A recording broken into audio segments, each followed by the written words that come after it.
watazamaji kwenye chaneli yangu kwenye mambo ya tiba. Napenda niwaelekeze faida ya tiba. Nifuateni, kameramani nifuate niwaelekeze kwamba tunafanya jambo gani. Cha kwanza, huu mti wa mbaazi. Mbaazi sio kwa ajili ya mboga au kwa ajili ya matumizi mengine. Mbaazi una mambo mengi. Kwanza, mbaazi ni tiba. Mbaazi ni dawa. Mbaazi, pili, ukichukua mbaazi uchukue na huu mti unaitwa mnyonyo.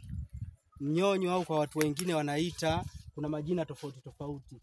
Mnyonyo na mbaazi ukichanganya, hii ni dawa kubwa sana. Ni zindiko kubwa sana la nyumba. Ni zindiko kubwa sana la mifugo. Kwa hiyo miti hii ina faida kubwa sana, lakini mtu ukipita ukiona hivi unaweza kuona tu kama ni vitu vya kudharau, vitu vya kubeza, lakini mazingira ya dawa hii ni zindiko kubwa sana.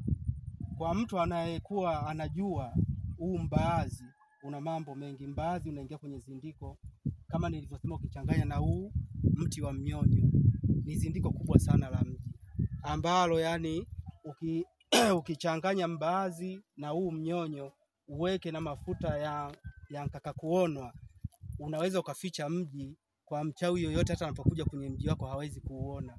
Na akijisubutu kutumia nguvu ni lazima utamkuta pale hata mchana amenasa. Hii ni dawa kubwa sana ndugu zangu, niwaelekeza hivyo kwa sababu kila mmea una kazi yake na una jambo lake, na kila mtu anavyofahamu. Nadhani kirefu zaidi au kiufupi siwezi nikaendelea kuongea sana, ila faida za mimea hii miwili ni hiyo. Hii hapa minyonyo hii ina mambo mengi. Mfano hii mbegu ya nyonyo hii inahusika sana kwenye dawa za watu walio stroke.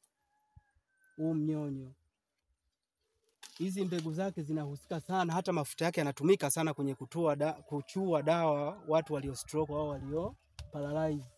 Ukichanganya na majani haya ya mbaazi kwenye mafuta ya ukimchua mtu, hakika hawezi akakaa siku 2 bila kurudi kwenye mfumo wake.